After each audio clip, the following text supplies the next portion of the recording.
रख हौसलाओ मंजर भी आएगा, प्यासे के पास चलकर समंदर भी आएगा। थक कर न बैठ ए मंजिल के मुसाफिर, थक कर न बैठ ए मंजिल के मुसाफिर, मंजिल भी मिलेगी और मिलने का मज़ा भी आएगा। नमस्कार दोस्तों, मैं राम भरोसे यादव, आप सभी का अपना channel good luck competition centre में स्वागत है मेरे दोस्तों। और आज पुनः करेंगे जहां तक नंबर सिस्टम यानी संख्या पद्धति में कर लिए थे उससे आगे करेंगे। बहुत ही ज़्यादा महत्वपूर्ण क्वेश्चंस है जो कि कोई भी एग्ज़ाम के लिए इम्पोर्टेंट है। ऐसा नहीं है कि केवल रेलवे एग्ज़ाम के लिए है, रेलवे में पूछा गया तो रेलवे के एग्ज़ाम के लिए। चूँकि आपको पता है कि अभी का जो भी एग्ज़ाम होता है उसमें मैक्सिमम एग्ज़ाम TCS के द्वारा लिया जाता है और ये सभी क्वेश्चंस TCS के द्वारा तैयार किया गया है। तो ये सभी एग्ज़ाम्स के लिए है। आप चलिए इसमें 5 क्वेश्चंस को करेंगे। बहुत ज़्यादा इंपॉर्टेंट क्वेश्चन है। वीडियो को आप शुरू से अंत तक ज़रूर देखिए। अगर आपको अच्छा लगेगा तो चैनल को सब्सक्राइब कर लाइक कर लीजिएगा और दोस्तों में शेयर ज़रूर कर दीजिएगा। और अगर अच्छा नहीं लगेगा तो सब्सक्राइब नहीं कीजिएगा, यही मेरा आपसे गुजारिश है। तो चलिए स्टार्ट करते हैं। 61 नंबर से स्टार्ट करेंगे यानी 61 से स्टार्ट करते हैं, यानी कि 60 तक हम इससे पहले ख़त्म कर चुके हैं। इसमें 61 से करेंगे मेरे दोस्तों। बहुत ज़्यादा इम्पोर्टेंट है, मुझे आशा है कि आपको समझ में ज़रूर आएगा। देखिए मेरे दोस्त, दो संख्याओं का गुणनफल 24 है। दो गो संख्या है, सरल से सरल भाषा में मैं बताने का कोशिश करूँगा। दो संख्या है, उसका गुणनफल कितना है? 24 है। तो हम अपना मौन से मान लेते हैं दोस्त, दो संख्या एगो x है और एगो y है और इस दोनों का गुणनफल कितना है? 24 है। दो संख्या का गुणनफल कितना है मेरे दोस्त? 24 है और इसके वर्गों का योगफल 52 है। मतलब दो संख्या का गुणनफल 24 है और इसका वर्ग का योगफल, वर्ग मतलब इसका स्क्वायर का योगफल 52 है। दो संख्या का योगफल 24 है, मतलब दो गो संख्या को हम गुना किए तो 24 आया और दोनों संख्या का वर्ग का योग किए, दोनों संख्या का वर्ग का योग किए तो 52 है। इसमें बोल रहा है कि दोनों संख्या का योगफल क्या है, मतलब इस दोनों संख्या का योगफल क्या है? x प्लस y का मान निकालना है। इस दोनों संख्या का योगफल क्या है? आपको पता होगा मेरे दोस्त, a प्लस बी का होल स्क्वायर यानी x प्लस y का होल स्क्वायर क्या होता है? a square plus b square और प्लस 2ab 2xy, यानी कि a प्लस बी का होल स्क्वायर आपको पता है कि a square plus B square plus 2ab होता है। यहाँ पर देखिए मेरे दोस्त, a प्लस बी का होल स्क्वायर निकालना है तो यहाँ पर इसके जगह इसको वैसे का वैसे छोड़ दीजिए। अब बराबर x square plus y square का मान देख लीजिए, आपके समीकरण में यहाँ पर दे रखा है, कितना है? 52 है। तो इस मान को आप यहाँ पर रखिए, मतलब इस मान के जगह ये मान रखिए। प्लस 2 है तो 2 और एक्स वाई मतलब यहाँ गुना में है तो एक्स वाई का मान कितना है? 24 है। तो यहाँ पर लिखिए 24, एक्स वाई का मान 24। यहाँ से आप सॉल्व कीजिए तो x प्लस वाई का होल स्क्वायर होगा मेरे दोस्त, ये 52 है तो 52 और प्लस 24 को 2 से आप गुना कीजिएगा तो 24 दूना 48 होगा। तो x प्लस वाई का होल स्क्वायर बराबर आपको हो गया 52 में आप 48 जोड़िएगा तो 100 होगा। इधर स्क्वायर है मेरे दोस्त, अगर इधर स्क्वायर है तो दाएं तरफ जाकर के यही स्क्वायर क्या हो जाएगा? रूट हो जाएगा। तो x प्लस वाई बराबर कितना हो जाएगा? रूट 100 हो जाएगा। और 100 का आप वर्गमूल करिएगा तो x प्लस वाई बराबर कितना आएगा? 10 आएगा। यही आपका आंसर होगा। जो ऑप्शन आपको मिल रहा है वही ऑप्शन उत्तर होगा। ऑप्शन नंबर बी है, ऑप्शन नंबर बी होगा उत्तर। क्वेश्चन आपको, मुझे पूर्ण आशा है कि आपको समझ में आया होगा मैं जो समझाया हूँ वो। चलिए तो उसके आगे करते हैं। इसके बाद अगला क्वेश्चन 62 नंबर, 62 नंबर करेंगे दोस्तों। क्वेश्चन 62 नंबर भी बहुत आसान है, केवल एकदम सरल भाषा में आप समझने का प्रयत्न कीजिए। दिया हुआ है कि एक संख्या के 5 गुने में से 10 घटाया जाता है। कोई संख्या है उसका 5 गुना कर देना है और उसमें से 10 घटाएंगे तो वह उस संख्या के 4 गुने में 8 जोड़ने पर मिलने के बराबर प्राप्त होता है। तो वह संख्या क्या है। जैसे जैसे क्वेश्चन बोल रहा है वैसे वैसे सेम करना है, ज़्यादा माथा लगाने की कोनो ज़रूरत नहीं है। देखिए आगा मेरे दोस्त कितना नंबर है, 62 नंबर। क्वेश्चन है एक संख्या के 5 गुने में, एक संख्या हम मान लेते हैं, 1 सेकेंड। देखिए एक संख्या x है, इसके 5 गुने में हम एक संख्या माने हैं x। एक संख्या के 5 गुने में से 10 घटाया जाता है। एक संख्या है, इसके 5 गुना में से कितना घटाया जाता है, 10 घटाया जाता है। तो वह उस संख्या के 4 गुने, तो वह उस संख्या मतलब वो जो संख्या है उसके 4 गुने, तो वह उस संख्या के 4 गुने में 8 जोड़ने के बराबर हो जाता है। तो बराबर हो जाता है। क्वेश्चन है मेरे दोस्त, एक संख्या के 5 गुने में 10 घटाया जाता है, तो वह उस संख्या के 4 गुने में 8 जोड़ने के बराबर हो जाता है। तो वह संख्या क्या है, यहाँ पर आप सॉल्व कीजिएगा। 5 को x से गुना कीजिएगा तो ये हो जाएगा 5x - 10 बराबर 4 को x से गुना कीजिएगा तो 4x + 8।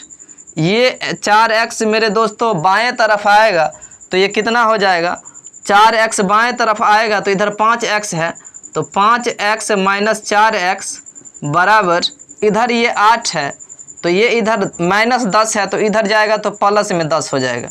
5x में से 4x घटाएंगे तो x बराबर 10 8 18।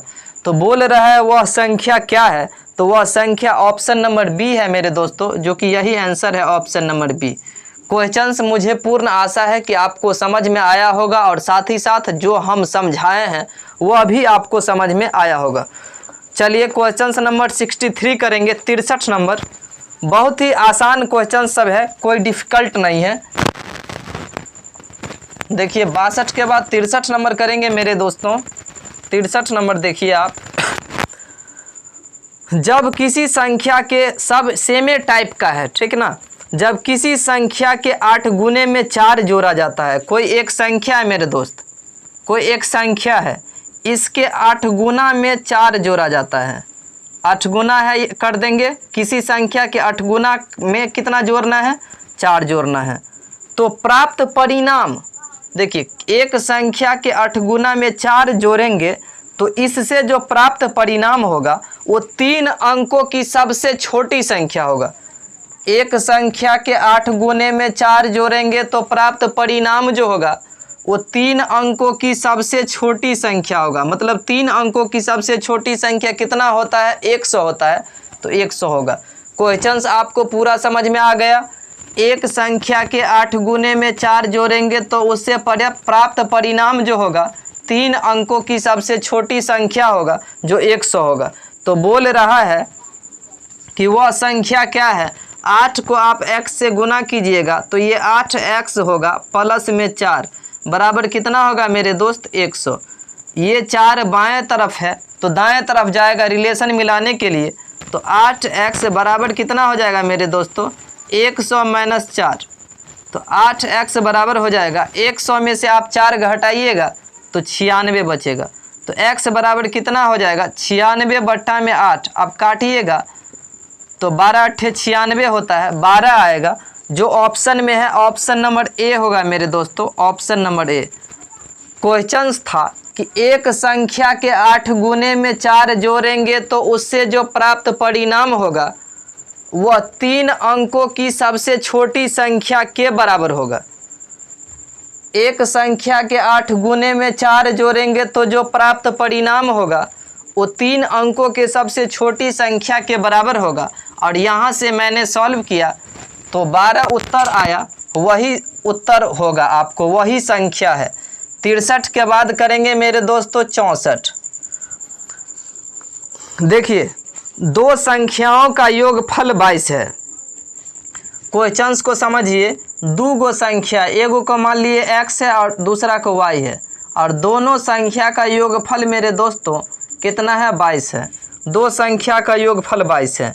एक संख्या का 5 गुना, मतलब एक संख्या पहला संख्या का 5 गुना दूसरे संख्या के 6 गुना के बराबर है।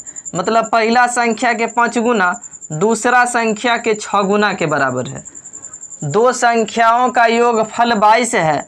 पहला संख्या का 5 गुना दूसरा संख्या के 6 गुना के बराबर है। तो बोल रहा है कि इनमें बड़ी संख्या क्या है। तो मेरे दोस्तों यहाँ पर देखिए रेशियो वाला रिलेशन बना लेते हैं। हम लोग कोई भी क्वेश्चंस करते हैं तो उसमें रेशियो के माध्यम से बनाने की कोशिश करते हैं, चूँकि रेशियो से आसान हो जाता है थोड़ा। तो देखिए 5x बराबर 6y है मेरे दोस्तों। तो x का मान निकालना है और आपको y का मान निकालना है अनुपात में। तो इसको ढकिएगा और जो बचेगा संख्या 6 बचा संख्या तो 6 होगा, और y का मान निकालिएगा तो y को ढकिएगा तो जो संख्या बचा 5 तो वो 5 होगा। तो x y का अनुपात आ गया मेरे दोस्तों। बोल रहा है कि x y मतलब दोनों संख्याओं का अनुपात आ गया। बोल रहा है दोनों संख्याओं का योगफल कितना है, 22 है। देखिए मेरे दोस्तों अनुपात में दोनों संख्याओं का योगफल कितना है, 11 है, जबकि है कितना 22। अनुपात में 6 5 11, अनुपात में योगफल 11 है जबकि संख्या वास्तविक में 22 है। तो अनुपात 11 का मान 22 है। तो अनुपात 1 का मान मेरे दोस्तों 11 दूना 22 2 होगा। 11 का मान 22 है तो अनुपात 1 का मान 2 होगा। इसमें बड़ी संख्या पूछ रहा है तो बड़ी संख्या अनुपात में 6 है। बड़ी संख्या अनुपात में 6 है। तो अनुपात 1 का मान 2 आया तो अनुपात 6 का मान कितना होगा, तो 6 दूना 12 यानी कि 12 होगा। अगर इसी में पूछता छोटी संख्या कौन है तो अनुपात 5 का मान निकालते तो 10 होता। तो बड़ी संख्या 12 है जो ऑप्शन में ऑप्शन नंबर ए है। मुझे पूर्ण आशा है कि आपको समझ में आ रहा होगा। यदि समझ में आया होगा तो दोस्तों में शेयर ज़रूर कर दीजिए और चैनल को ज़रूर सब्सक्राइब कर लीजिए मेरे दोस्तों। उसके बाद 65 नंबर यानी 65 नंबर क्वेश्चंस को करेंगे। देखिए 65 नंबर भी क्वेश्चंस बहुत आसान है, सब सेम टाइप का क्वेश्चंस है मेरे दोस्तों। क्वेश्चन है किसी संख्या के दो गुना करके उसमें 20 जोड़ने पर वही उत्तर मिलता है जो उसी संख्या के 8 गुने करके गुणनफल में 4 घटाने पर मिलता है। तो संख्या ज्ञात कीजिए। देखिए मेरे दोस्तों क्वेश्चन है आपको कि किसी संख्या, हम मान लेते हैं संख्या, बार बार संख्या को x से y मानते हैं, अभी कुछ भी आप मान सकते हैं। किसी संख्या के दुगुने, मान लेते हैं हम एक संख्या मान ली x, किसी संख्या के दुगुने में 20 जोड़ने पर एगो संख्या माने हैं x, उस संख्या का दुगुना में 20 जोड़ेंगे तो वही संख्या मिलता है। क्वेश्चन समझिए, किसी संख्या के दुगुना में 20 जोड़ेंगे तो वही संख्या मिलता है जो 8 गुना में मतलब उसी संख्या के 8 गुना में 4 घटाने पर मिलता है। क्वेश्चन मेरे दोस्तों समझिए थोड़ा ठीक से, किसी संख्या के दुगुना में 20 जोड़ने पर वही संख्या मिलता है जो उसको 8 गुना में उसके 8 गुना में 4 घटाने पर मिलता है। किसी संख्या के दुगुना में 20 जोड़ने पर वही संख्या मिलता है जो उसी संख्या के 8 गुना में 4 घटाने पर मिलता है। तो वह संख्या ज्ञात करना है। देखिए 2 को x से गुना कीजिएगा तो ये 2x + 20 होगा और बराबर दाएं तरफ देखिए 8 को x से गुना करेंगे तो 8x - 4 होगा। दाएं रिलेशन मिला लीजिए, 8x को आप बाएं तरफ लाइएगा तो 2x - 8x हो जाएगा बराबर, इधर -4 बचल है, इस 20 को दाएं तरफ ले जाइएगा तो प्लस में है तो ये माइनस में हो जाएगा। तो 2x में से आप 8x को घटाइएगा तो -6x होगा बराबर -4 और -20 कितना हो गया, -24 हो गया। इस माइनस से ये माइनस कट गया तो x बराबर कितना होगा, 24 बट्टा में 6 हो जाएगा, 6 चौक 24 यानी कि 4 आंसर होगा। कौन सा ऑप्शन में है, ऑप्शन नंबर बी में है मेरे दोस्तों, इसीलिए ऑप्शन नंबर बी उत्तर होगा। आज इस लेक्चर में हम इतना ही क्वेश्चंस करेंगे और इसके बाद नेक्स्ट मतलब अगला वाला जो पार्ट आएगा उसमें आगे पुनः 10 क्वेश्चंस करेंगे, 10 या 15 क्वेश्चंस। मुझे पूर्ण आशा है कि आपको अच्छा लगा होगा।